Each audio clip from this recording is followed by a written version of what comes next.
George, let's talk about also careers that are, let me say, emerging and those that are going obsolete, because clearly there's a shift. I think there are three categories of careers that we really need to look at this point in time.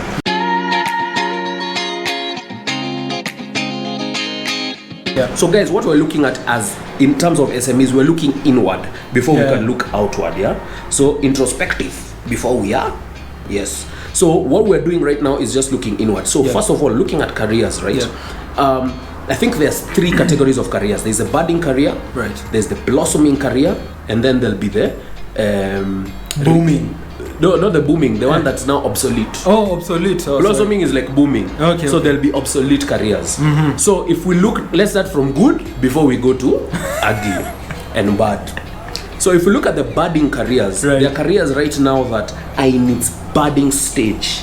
And these are the careers to do with, I think, the blockchain spectrum and the blockchain industry, for example. The guys who are able now to be developers in the blockchain scene, people who want to form their companies on the blockchain, people who are thinking of coming up with their own technologies built on the blockchain. So these are budding careers. And let me explain why they are budding. A lot of blockchain stuff and blockchain manenos that we are talking about, or we were talking about previously in previous years, we thought were going to happen in 5 years. But what has happened with this COVID-19 situation is that a lot of things have been fast-tracked and brought closer. So now the blockchain conversation is becoming a reality because of now the scale of economies going down. So the scale of economies going down now, people are starting to think about digital currencies and alternative currencies that we can be using, either security or utility tokens, for us to be able to now transact with them and trade with them. Those are the conversations that we're having right now. So in the financial scene, we can see through blockchain, we can see the cryptocurrency market. In the developer world scene, in terms of information systems, we can look at now people who are looking at the blockchain scene and using Python languages and stuff like that to be able to make solutions on these platforms. So those are the budding, I can say those are the budding careers that are coming up at the moment, right? The ones that are blossoming and are about to blossom and going to be huge are now the following. First of all, YouTubers.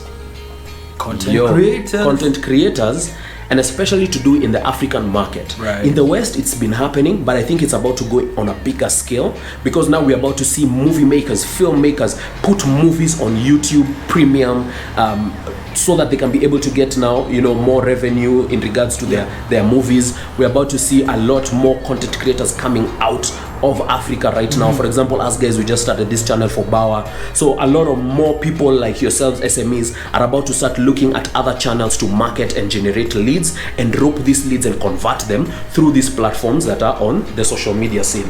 So YouTubers are about to rake in a lot of money at this point in time, because now people will want, even advertisers will not be able to do big budget TVCs and commercials, because now you can't put people in a room, but you can take a brief, you can take a script, and you can be able to send it to a content creator in their living room, and they'll be able to generate and execute that content, because already they do it in their living room. So it will make sense for you who's in that industry to do that. If these are now advertising agencies, companies who can directly talk to influencers and the likes, and the likes like that. The other one that's about also to boom is now the gaming scene.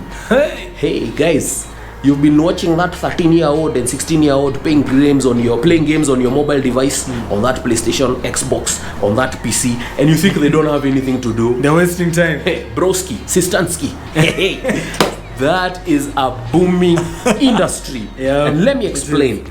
Right now, for example, last year, my nephew, who's now going to turn 12, showed me a story of a 14-15-year-old boy who won $5 million last year. I think it was in September, from a Fortnite challenge.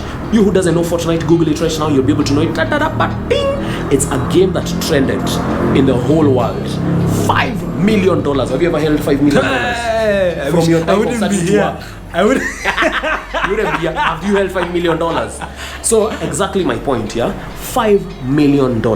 And there are many instances and occurrences that are happening like this. Gamers are earning so much revenue from their platforms like Twitch, YouTube gaming, Facebook gaming, from live streaming, because people are watching their content and they are monetizing big.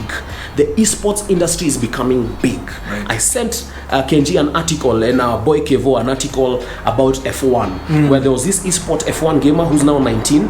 Then he was, I think, 16, and the guy won the esports F1 gaming, right? And the guy right now has been employed, I think, either by the junior team for Renault or McLaren, I can't remember, to be their junior driver. Right? Yeah, F1 is not happening. But guys, the point here is, he was an esports gamer.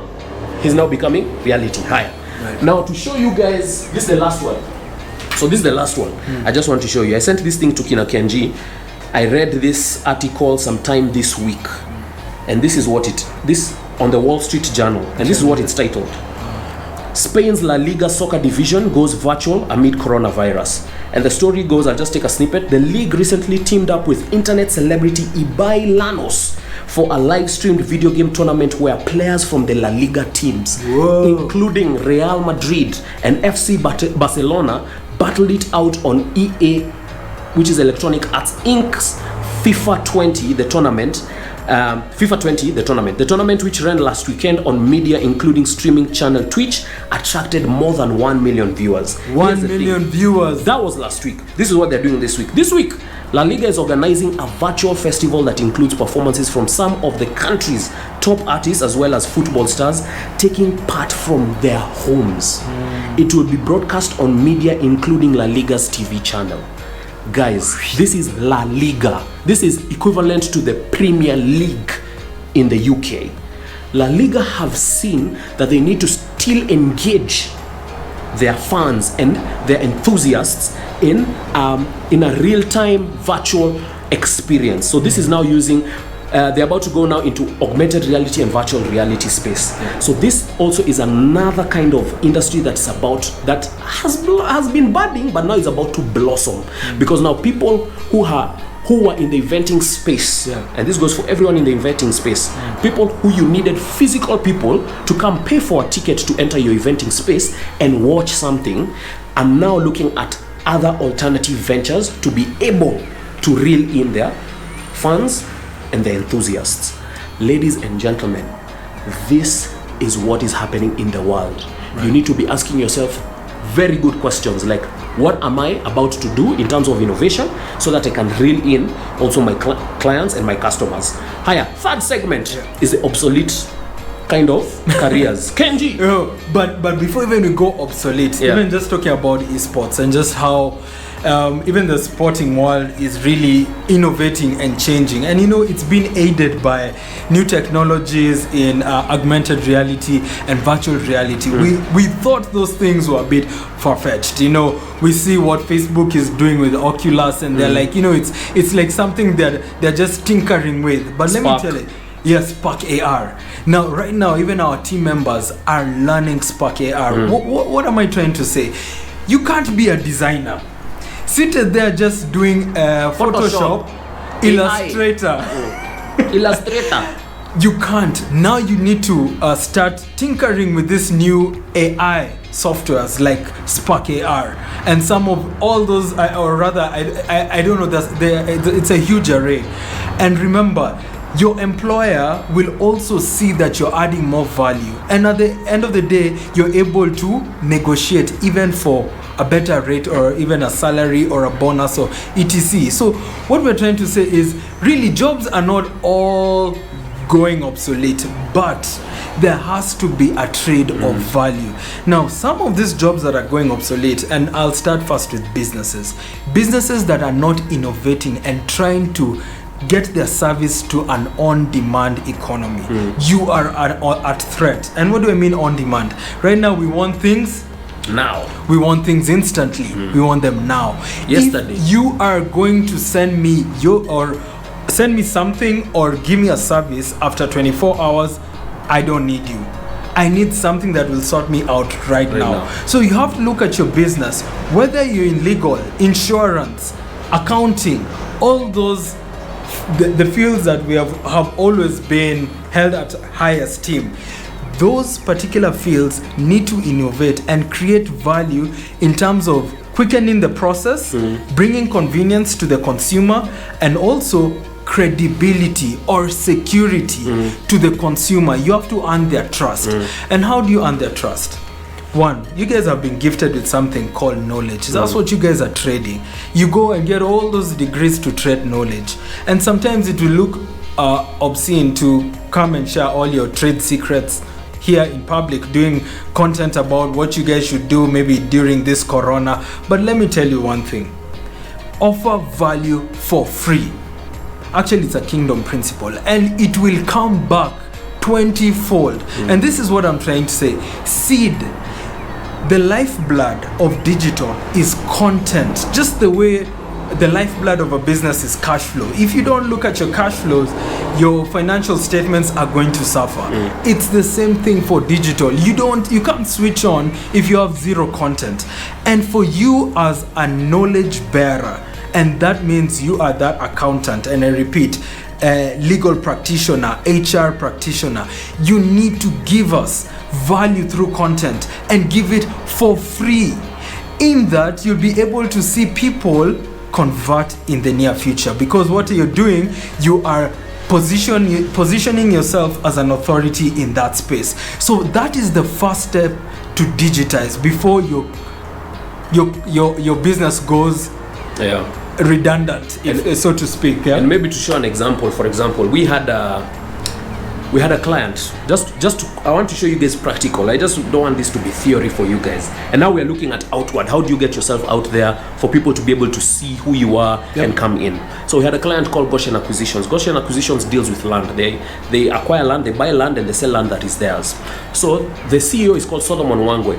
And so when they came to us, they were like, yo, we'd like to try different avenues of marketing so that then we're not spending too much on billboards, on TVCs, on trying to get high expensive influencers.